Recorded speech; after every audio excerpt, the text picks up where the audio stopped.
Hello students, today we're going to enter the world of chemistry, specifically pheromones. Some would say love chemical. My group decided to write a claim just so you guys can get a little hint or like maybe have something in mind what pheromones might be. And what we put is, how does pheromones impact our love life? Is my love match just a pheromone away? What exactly are pheromones? Pheromones are substances which are secreted to the outside by an individual and received by a second individual of the same species. For a better understanding, pheromones are like hormones outside the body that others can receive. Where and when were pheromones found, and by whom? Pheromones were first discovered in a type of moth in 1959. But it was also later found in animals like pigs, mice, and goats.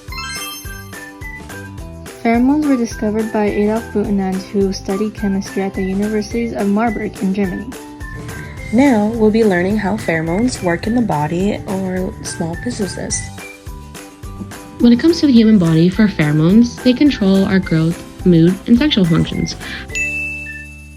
However, when it comes to small businesses, most likely like farmers, it has more of like a high sustainable approach to protect their crops, because pheromones actually prevent bugs from mating. I would say a limit.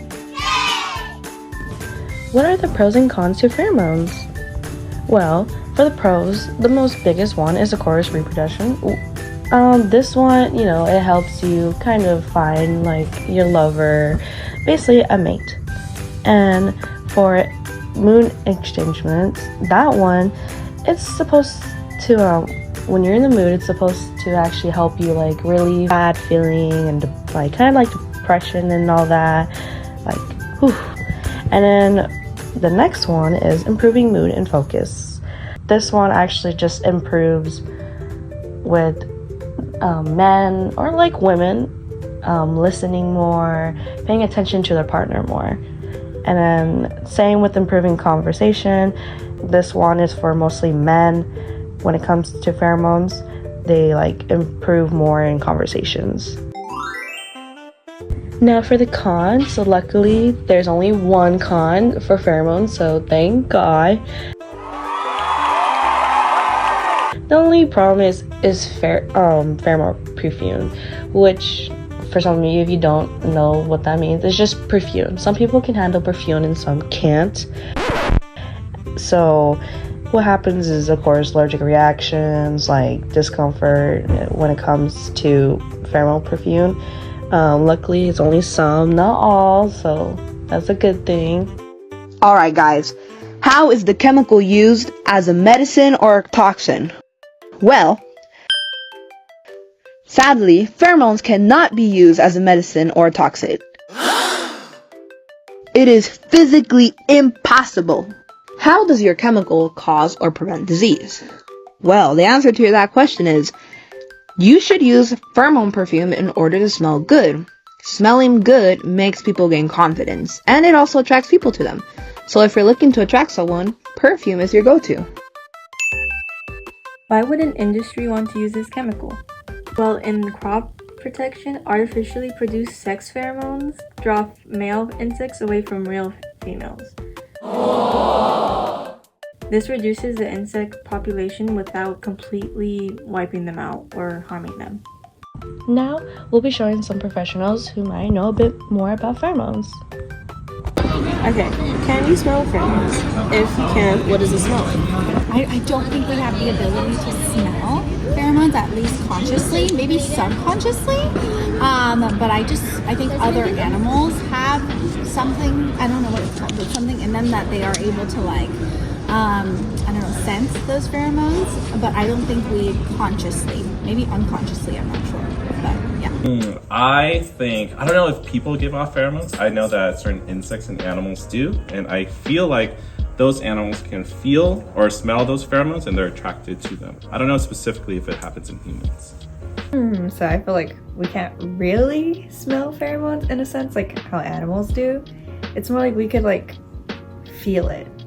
Like they'll just smell a little bit better than usual, or they just have like an overwhelming attraction all of a sudden. Do you think there's a difference between pheromones in males and females? I don't necessarily think if we do have pheromones, and that is a thing. I know it's like controversial. I think maybe we give off different pheromones, but I think the purpose is still the same. I think the purpose would be to like attract a partner, or I don't know, send out certain signals to elicit some sort of response in either the opposite sex, the same sex. It's different for every species, and maybe even for humans, we're attracted to different smells. So I think it's species and maybe even person specific. Probably. I want to say probably, because I mean, it feels like typically women are the ones to produce pheromones, rather men are just the ones to like receive and go like nuts over it. Okay. Does perfume make men like excited? And if so, do you have any like perfumes that that I don't know, maybe before have made men excited? I think scent is a really important thing. I mean, whether it's like attracting a mate or anything like that, I know scent is one of the things that is like mostly cited when it's like, oh, first impressions, or like what you like about a person. I think if they smell nice, or if you sense a certain smell, I think we all have a certain scent to us that we're just like not aware of. And then when it comes to like my perfume, I mean, I have so many different perfumes. I can't like recall a specific one, but like, yes, I guess. I don't know. Okay. So for me, it's more like flowery ones. So I would say yes. Well, specifically, we've all seen those TikToks. Specifically, the pheromone ones, obviously. But I've seen a lot of men do like the clean smelling perfumes rather than like the sickly sweet ones. So I feel like more clean scents, like, I don't know, I don't use perfumes. So. Like those ones would work more. Or the pheromone ones, typically. Okay. Do we always give off pheromones? Or is it only when we're attracted to something? I don't think so. I mean, if pheromones are a thing, and I know it's controversial, I would say we give them off maybe like when we're working out, when we're doing like specific activities. I don't think we're like always giving them off, because I don't know what purpose it would serve for us to always be sending out certain signals. But I don't know. I do not know.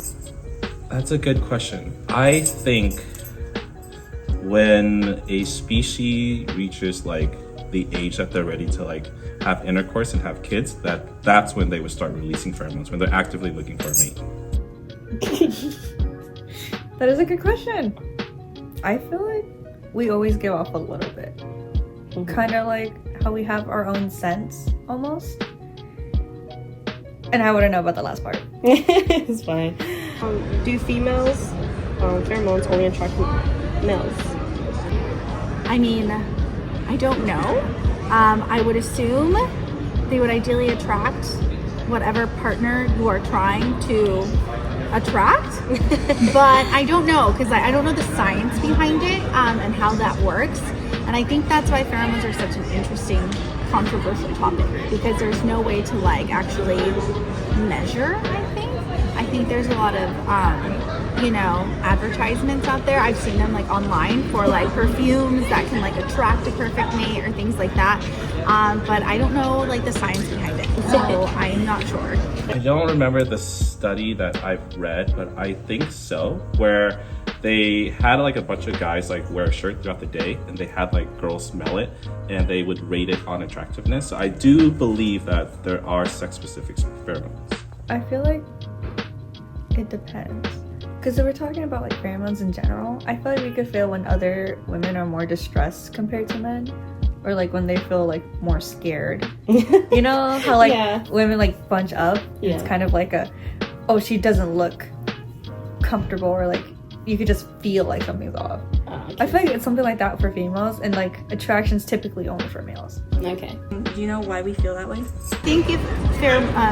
I think like if we do have pheromones and it is a thing, I think they would need a purpose. You see what I'm saying? Like whether it's to attract a mate, or whether it's like, I don't know, you're in danger or something, you would give off a certain scent or pheromone or something. I don't know. I think that that they would have to have a purpose. I think like within like animals and stuff, like when animals are how do I say, like they give off pheromones, it's usually because they want to mate or things like that. So I think yeah, they'd have to like serve a purpose. I think it's biology. It's to attract the opposite mates to pass on your genes. I would like to say like it's a natural thing to increase like emotional, how would you word that? Like to increase like, It's okay, give me honest. I know, I'm trying to think of like the word for it. Just to like stimulate emotions almost, because like looks aren't enough half of the time. That's, yeah. Like with animals too. Yeah. Looks aren't enough. You need some type of like natural like bio factor in that. Yeah. Okay. Well, thank you. Now back to our claim. How does our pheromones impact our love lives? Is my love match just a pheromone away? Well, pheromones can impact our love lives. Wow. Because it subtly influences our initial attraction to potential partners.